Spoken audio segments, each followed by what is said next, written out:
राजस्थान में ये कह सकते हैं कि 5 वर्ष में यदि कोई ऐसा विषय है जिसने हर घर, हर गांव और हर समाज को व्यथित किया है या उसे वो प्रभावित किया है, वो विषय है परीक्षा। रेट वाली परीक्षा गांव नहीं है जिस गांव से परीक्षा में नौजवान पढ़ बैठा, नहीं 10 बैठे, 5 बैठे, से 1 बैठे, जब अनेक वर्षों बाद परीक्षा।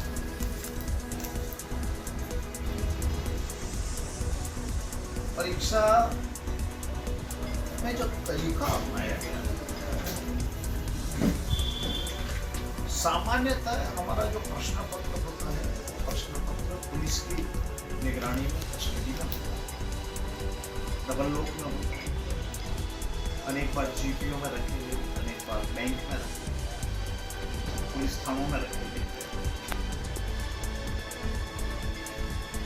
परंतु ये ऐसा क्या कारण हो गया था कि जो ग्रेड की परीक्षा थी शिक्षकों के लिए, तो जिसका प्रचार सरकारी स्कूल नहीं बल्कि एक निजी संस्था द्वारा चलाई जाने वाली, जिसका कर्तन धर का सब राजीव गांधी फाउंडेशन के लोग थे, उसमें पर्चा रखवाया गया। वहां से वो पर्चा आउट, और पर्चा आउट हुआ, उसके बाद भी यदि कठोरतम कार्रवाई हो जाती है और सरकार की अगर मंशा लगती कि उन्होंने इस काम, क्योंकि ये हमारी नौजवान पीढ़ी के ऊपर सीधा सीधा आघात रहेगा। और उसके बाद कुल मिलाकर लगभग ये मानिए कि 35 लाख उन्होंने कोचिंग दी, अपना घर छोड़ के अपने शहरों में जाकर रहे, किराए के मकान में और किसी मकान में रहे, खाने पीने की व्यवस्था की, आने जाने की व्यवस्था की। और इस 52,000 करोड़ रुपया हमारे नौजवान लोगों को इस रेट की परीक्षा में भाग लेने वालों के खर्च अंदाजा उसमें व्यय आया, खर्च। और 35 लाख परीक्षार्थियों के ये सब पेपर जब आउट हो गए और उसके बाद परीक्षाएं रद्द हो गई, तो जो 3 वर्ष तक जिन्होंने मेहनत की थी बच्चों ने, वो सारी की सारी निरर्थक हो। उनका घर छोड़ करके आज कोचिंग में जाना, कोचिंग का खर्चा देना। तो आप ये मान करके चलिए कि कुल मिलाकर के जो मोटे मोटे रूप से जो एक आकलन है वो ये है, अशोक गहलोत जी की सरकार ने, कांग्रेस की सरकार ने 1 करोड़ वर्ष मेरे इस राजस्थान की जवानी के इन जवानों के बर्बाद, ये समझ। हर लड़के के 3 साल बर्बाद, पहले 4 साल से परीक्षा के 5 साल कर रहा था, पर 3 साल के सब कुछ कोचिंग, परीक्षा तैयारी के बाद परीक्षा हुई, और वो सबकी सब निरर्थक हो गई, वो कैंसिल हो गई। उनके 3 साल की मेहनत, उनकी कोचिंग का पैसा, उनका शहर में रहने का किराया, भाड़ा, ये वो सब सारा का सारा हुआ। मैं कह रहा हूं कि क्या 1 करोड़ वर्ष किसी को लेने का अधिकार है? कि सरकार को एक भी क्षण सत्ता में रहने का अधिकार नहीं। ये तो कोई पॉलिटिकल पार्टी के लोग नहीं थे, ये तो हर गांव के लोग थे, हर जाति के लोग थे, हर वर्ग के लोग थे। वो नौजवान लोग थे जो नौकरी के लिए तलाश में निकले थे कि हम पढ़ करके हमको कहीं कहीं नौकरी लगेगी, और उसके बाद पर्चा आउट। चलिए, अगर अकस्मात पर्चा आउट होता और किसी अपराधी गिरोह के द्वारा पर्चा आउट होता, तो बाबूलाल आरपीएससी का मेंबर कहां से आ गया? एसओजी ने गिरफ्तार किया ना उसको, अशोक गहलोत जी की पुलिस ने गिरफ्तार किया ना, उन्होंने पहले गिरफ्तार किया, उसके बाद ये दूसरी जांचें बाद में से, और वो निरंतर से स्वीकार किया कि मैं अनेक वर्षों से यही धंधा करता हूं। लोक सेवा आयोग जो हमारी नौजवान लोगों की आशा की किरण है, आने वाला राजस्थान का भविष्य जिसके ऊपर टिका हुआ है, एनी पार्टी में कम, पार्टी में गो, सरकारें आएगी और जाएगी, राजनीतिक दल के लोगों की सरकारें बनेगी, जाएगी, जवान तो राजस्थान के निर्माण में और राजस्थान के संवर्धन के वहां नौजवान पीढ़ी में इनकी कमर तोड़ के रखी। अनेक लोग हैं जो अभी तक अपनी स्मृति को नहीं लौट पाए। अब मैं दूसरा विषय ये कहना चाहता हूं कि अगर मान लीजिए सरकार की मंशा होती कि नकल करने वाले और कराने वालों के खिलाफ कठोर कार्रवाई करेंगे तो राजस्थान के रोडवेज में नकल की व्यवस्था नहीं करेंगे।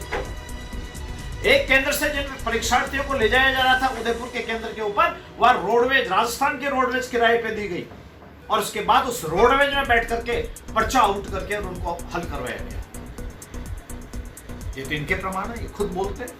क्या राजस्थान के रोडवेज इस बात के लिए आप उपलब्ध कराएंगे कि आपको पर्चा आउट होने में बड़ी दिक्कत है, आपको लोग पहचान लेंगे, सेटेलाइट फैटेलाइट 50 तरह की प्रॉब्लम होगी, आप रोडवेज की बस में बैठ के नकल कर लीजिए, कोई आपको जंगल के अंदर, और वो भी जंगल के अंदर। एक तहसील के 100 थानेदार बन गए और जिस दिन रिजल्ट आया उस दिन रात को उनका अपॉइंटमेंट लेटर जारी कर दिया ताकि कोई हाई कोर्ट ना जाए, किसी कोर्ट कचहरी में ना जाए, इसमें कोई आयोग की जांच ना हो।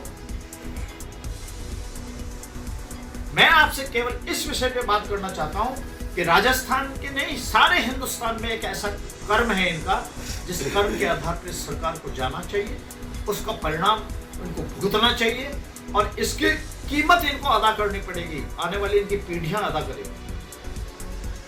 ये कोई पॉलिटिकल मुद्दा नहीं है, ये हमारा क्रिएटेड मुद्दा नहीं है। हमने कोई पॉलिटिकल डिमांड, एक्सेप्टेंस, नाराजगी के कारण हमारा कुछ भी नहीं है। आरपीएससी की वैकेंसी है निकाली, आरपीएससी ने परीक्षा ली या सबऑर्डिनेट सर्विस बोर्ड ने उसकी परीक्षा ली, परीक्षार्थियों ने फीस दी, पॉकेट में किसी को नहीं बैठाया। उसके बाद अगर ये आया है तो एक भी क्षण, ये इतना बड़ा पाप है, इतना बड़ा जनता के साथ में कुठाराघात है कि इस आधार पर इस सरकार को जाना चाहिए। फिर जनता के सामने इसका टेस्ट हो जाने दीजिए, जनता इसके बारे में क्या सोचती है, क्या वरदान देती है। एक तो मेरा आपसे इतना सा आग्रह आज इस अवसर के ऊपर था।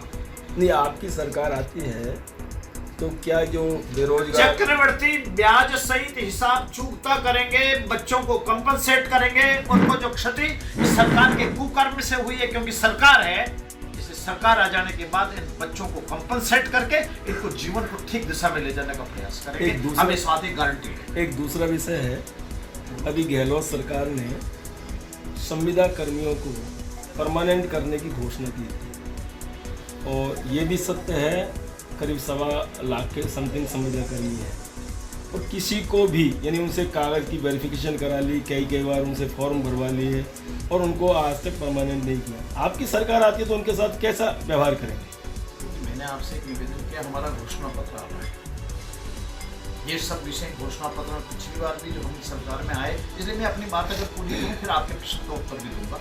मेरा ये कहना है कि हमारा घोषणा पत्र भी आने वाला है, तैयार हो रहा है। हमने जनता से सारे सवाल पूछे कि राज्य की जनता की आकांक्षा क्या है जो एक चुनी हुई सरकार को करनी चाहिए, और हमारी घोषणा पत्र की एक समिति बनी हुई उसका संकलन कर रही है, उसको एडिट कर रही है, वो निश्चित रूप से हम इस विषय को एड्रेस करने वाले हैं उसके अंदर।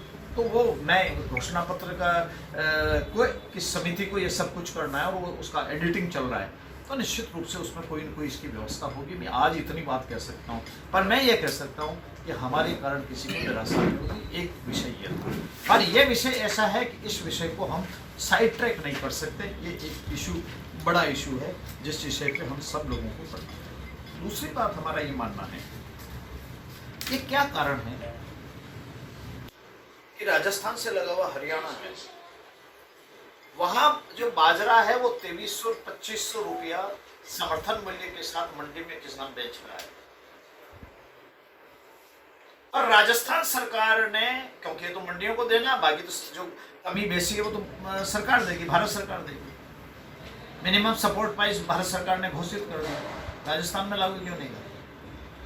राजस्थान के किसानों के साथ अभी फिर आपकी फसल आई गई है, लगभग कट गई है, बाजरा आने वाला है, मंडी में जा रहा है, कई जगह जाना शुरू हो गया। मैं यही बता रहा हूँ। तो पड़ोस में जो राज्य है वहाँ 2300 से 2500 रुपया कुंटल किसान को मिल रहा है, राजस्थान में 1300 और 1400 रुपये में बाजार में बेचने के लिए क्यों आप व्यवस्था कर रहे हैं किसी? सीधी सी बात है, ये मंडियां इनके चुनाव के चंदे की मंडियां बनती है। पॉलिटिकल लाभ उठाने की मंडियां बन गई है। इस किसान, कितना किसान होगा और आप हर खेत को प्रभावित कर रहे हैं इसमें। वो भी कह रहे हैं यार, अच्छा राजस्थान में आप और हम जानते हैं कि हमारा मोटा अनाज जो है सर्वाधिक पैदा हमारे यहाँ कंपैरेटिव होता है, खाने में भी हमारे यहाँ उसका उपयोग होता है। सर, बेरोजगारी के मुद्दे पर प्रधानमंत्री तो मेरा ये रोजगार कहना है, मैं आता हूँ सबसे आऊँगा आपके हर चीज का जवाब। दूसरा एक मेरा विषय ये था कि हम जो महिलाओं पे अत्याचार, कानून व्यवस्था, नौजवानों वाला विषय, इन्होंने टोटल मिलाकर के एक बात ये कही थी कि साहब हम बिजली जो है, इन्होंने ये बताया कि हमने 23,309 मेगावाट बिजली की क्षमता हमने तैयार कर ली राजस्थान के अंदर। ये बड़ी समस्या है कि बिजली की समस्या जो है हर खेत और के ऊपर, हर कुएं के ऊपर, या हर घर के अंदर प्रॉब्लम आ रही है। और जब मांग बढ़ी और जिस समय किसान को बिजली की आवश्यकता थी, उस समय केवल मात्र 13,000 मेगावाट ही इनकी क्षमता थी। ये झूठ बोले थे। आपने वादा किया था हम सरकार में आएंगे तो, और फिर ये कह दिया कि हमने इतनी बिजली की क्षमता पैदा कर ली है, 23,309 मेगावाट की क्षमता, और टोटल एक्चुअली कितनी क्षमता है वो 13,000 मेगावाट की है। ये किसानों के साथ फिर धोखा किया। मैं उस लार्जर कम्युनिटी की बात कर रहा हूँ, समाज की बात कर रहा हूँ, और जिस समाज के साथ में जो वादे किए उसमें से नहीं। तीसरा फिर एक निवेदन करना चाहता हूँ कि फ्यूल सरचार्ज के नाम पर क्या क्या वसूल नहीं किया इन्होंने। किसानों जो बिल आया बिजली का, तो सबके करंट लग रहा है उसके अंदर। तो टोटल मिलाकर, और फिर सरकार, क्षमा कीजिएगा, माननीय मुख्यमंत्री जी के कार्यालय के अधिकारी OSD कागज जलाने के काम हो रहे हैं। सरकार जा रही है तो क्या जलाने का काम हो जाएगा? फाइलें जलेगी, कुकर में जलेंगे। राजस्थान का शुद्ध जल मिशन के अंदर जो खरबों रुपया का घोटाला किया है, बचेंगे क्या? कागज जलाने से क्या होगा? पैसा ले आया है ना भारत सरकार का, कहाँ खर्च किया बताइए ना जरा। जब राजस्थान फ्लोराइड का पानी, आर्सेनिक पानी और दूषित पानी के कारण राजस्थान सर्वाधिक प्रभावित राज्यों में से एक राज्य है, जिसे पांव लूले हो जाते हैं, लोगों की उम्र कम हो रही है, लोगों के अपंगपना आ जाता है, बांक आ जाती है, कमर जो है झुकने लग जाती है, पशुओं की उम्र कम हो गई, नौजवान आदमियों की उम्र बच्चों की आधी कम हो गई। उसके लिए पैसा आया कि आप सीधा जल, प्योर पानी RO के द्वारा शुद्ध होने के बाद घर में कनेक्शन से देंगे। पैसा दे दिया इनको, पैसा कहाँ गया? पुरानी टंकियां जो बनी थी 20-20 साल पहले, उसका भी उठा लिया। चलो वो तो छोड़ो, बाकी पैसा कहाँ है? ये आपको कहीं खर्च करने के लिए नहीं दिया था, ये आपको पानी के लिए दिया था, राजस्थान की जनता के लिए। ये भी हर घर से जुड़ा हुआ विषय। हर आदमी से अपने आप को परेशान महसूस कर रहा है, पीने का शुद्ध पानी उपलब्ध नहीं है, उधर आप हिसाब किताब देने को लिए तैयार नहीं है। आपके पास पैसा था, या बोलो हमारे पास पैसा नहीं है। ध्यान बंटवाने के लिए इधर का विषय उधर का विषय की बातें ऐसे करते हैं, परंतु यह एक विषय है जो राजस्थान की जनता के हर घर के अंदर इसमें से होने वाला है। मुझे ये 3-4 बातें थी जो आम जनता से जुड़ी हुई है, कोई क्षेत्र से जुड़ा हुआ विषय नहीं। विशेषकर नौजवान लोगों का जिस तरह का हुआ है, आज तक भी कभी ऐसा काम नहीं। फिर ईमानदारी की बातें करते हैं, मुझे कुछ ज़्यादा सर्टिफिकेट देने की आवश्यकता नहीं है। मुख्यमंत्री जी ने खुद नहीं पूछ लिया था मास्टरों को शिक्षक दिवस पे, बोलो ईमानदारी से तुम्हारा ट्रांसफर होता है कि ले दे के होता है? उन्होंने कहा कि ले दे के होता है। हो गया। अब किस पे, आप उसी पे भरोसा नहीं करोगे तो किस पे भरोसा करने वाले? अब आप पूछिए जो पूछना चाहें। आप किन मुद्दों को लेकर राजस्थान में चुनाव लड़ेंगे? हम आम आदमी की जन समस्या, किसान की खेती से लेके उसके उत्पादन की व्यवस्था तक, उत्पादन में आने वाली उस बात तक, और बेसिक हमारा काम होगा नौजवान को रोजगार देने की बात। रोजगार केवल हम गारंटी की बात नहीं करेंगे, बल्कि हम उसको रोजगार देंगे, खाली कागजों में नहीं लिखेंगे। और ये जो उसको जितना अवसर मिलना चाहिए, सब प्रकार के रोजगार खुलेंगे। सरकारी नौकरियां हैं, उनमें जितने हैं वो तो होंगे, पर बाकी चाहे इंडस्ट्री का विषय हो, चाहे स्वरोजगार की बात हो, चाहे एग्रो इंडस्ट्री के द्वारा रोजगार की बात हो, राजस्थान के नौजवान का हाथ खाली न रहे, ये हमारी प्राथमिकता है। सर, शिक्षित बेरोजगारों की दृष्टि से जहाँ देखा गया है, प्रधानमंत्री रोजगार सृजन कार्यक्रम जो था कांग्रेस की सरकार में यहाँ पे धरातल पे नहीं उतरा। अब भाजपा सरकार जैसे बनेगी तो ऐसी योजनाओं को क्या धरातल पर लगाया जाएगा? निश्चित रूप से भारत सरकार की योजना को, एक एक योजना को मनसा वाचा कर्मणा, ईमानदारी से शब्दशः एक एक पाई का सदुपयोग करके क्रियान्वित करेंगे। पूछिए सर। अब जो युवाओं के सपनों का कत्ल हुआ है, आरोप है ये बीजेपी का भी युवाओं के सपनों का कत्ल हुआ है सरकार में। पेपर लीक, जिन बच्चों के पेपर लीक हुए हैं और जिन्होंने एग्ज़ाम दिए हैं और उनको, जैसे अभी आपने बताया कि भाई साल 2 साल पहले उन्होंने कोचिंग की है, घर छोड़ा है, तो उनके लिए वापसी, जैसे उनके लिए रोज़गार देने की, या जो पेपर लीक हुए हैं, तो आपकी सरकार क्या करेगी, कैसे रोज़गार देगी? हमारी सरकार पारदर्शी नियुक्ति 100% सुनिश्चित करेगी, विदाउट करप्शन, विदाउट पार्शियलिटी, निष्पक्ष रूप से, बिना किसी भेदभाव के नौजवानों को त्वरित गति से, तेज गति से एक तो रोजगार देगी जो वैकेंसीज है और जो सरकार के सिलेक्शन वाली जितनी नौकरियां हैं उनमें। दूसरी बात, हम एक बात का प्रयास करेंगे कि बच्चों का जितना भविष्य खराब हुआ, जितना उनको नुकसान हुआ, हम निश्चित रूप से एक काम, ऐसी कोई पॉलिसी बनाने पे शायद हमारी सरकार, क्योंकि अभी घोषणा पत्र आने वाला, संकल्प पत्र आने वाला है, हम निश्चित रूप से हमारी घोषणा पत्र समिति इस पर विचार कर रही है और समुचित रूप से उसके बारे में चंबल का पानी चुनावी बाधा बनकर रह गया, उस पर आप क्या बोलेंगे सर? मैं थोड़ा सा इसमें संशोधन करना चाहूँगा सर। ERCP का मुद्दा, इसको कांग्रेस ने पूर्ण जागरण रैली भी इसमें निकाली और भारत इस पे केंद्र सरकार पे भी दोष मरती है कि ERCP 13 जिलों की यहाँ आने नहीं दी। इस पर आपका क्या कहना है? कुल मिलाकर 5 साल हो गए इस सरकार को आए हुए। इस सरकार ने 3 आने भी खर्च किए क्या इसके ऊपर, प्लान के ऊपर, प्रोजेक्ट के ऊपर? इनका राज्य सरकार है ना, जी। मेरा ये कहना, ये राज्य सरकार है, 2 राज्यों के बीच का विषय है। इस राज्य सरकार ने जो पानी आपका आता होगा, सरप्लस पानी यहाँ से आना है, राष्ट्रीय परियोजना घोषित करने मैंने आपसे एक निवेदन किया है कि इस योजना के लिए आपका इंटर स्टेट जो पानी है उसकी ट्रीटी के लिए नियम कायदे बने हुए हैं, उसमें वो राज्य सरकारें नहीं बनाती है, वो बने हुए हैं इंटरनेट के, और उनके होने वाले विवाद के निस्तारण की भी एक प्रक्रिया तय है। आपने देखा होगा साउथ के अंदर कावेरी उन पानियों को लेकर होता है, हमारे यहाँ कई बार भाखड़ा के पानी को लेकर हरियाणा पंजाब के साथ में विषय खड़े होते रहते हैं।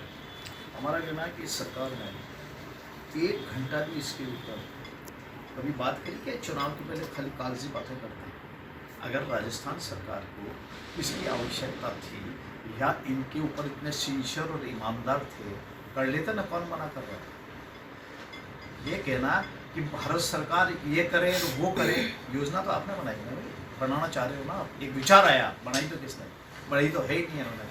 मेरा ये कहना है कि राज्य सरकार ने इस पर काम कितना किया, ये स्टेट का सब्जेक्ट है। मेरा कहना है कि पीने का पानी उपलब्ध कराना, इसलिए भारत सरकार की मजबूरी क्या है कि राजस्थान के गांव में और खेत के घर के अंदर पानी पहुंचाने का काम भी स्टेट के थ्रू करना पड़ रहा है, क्योंकि स्टेट सब्जेक्ट है। अगर यही कोई भारत सरकार के उस सूची में होता, जो केंद्रीय सूची में होता, तो कर लेते, परंतु क्योंकि ये सब पानी जो है ये स्टेट का सब्जेक्ट है हमारे संविधान के अनुसार, इसलिए इनको पैसा भेजा, इनके थ्रू ही तो खर्च करेंगे। भारत सरकार की एजेंसी तो यहाँ खर्च कर नहीं सकती, इसलिए जब इनके पास पैसा पर्याप्त दे दिया, ये बता दे कि इतना पैसा खर्च होता, राजस्थान का एक भी घर शुद्ध पानी से वंचित रहता है। या आपने कहा हो कि साहब जिस एरिया के द्वारा इस नदी का पानी आना था, इसमें से ये एरिया होने वाला था, पानी नहीं है हमारे पास, इसलिए हम खर्च नहीं कर रहे। अरे तुम तो खर्च ही नहीं कर रहे हो ना, तुम्हारे पास जो पैसा पड़ा है करो ना, तुम किसी योजना में चालू तो करो तुम शुद्ध पानी के लिए।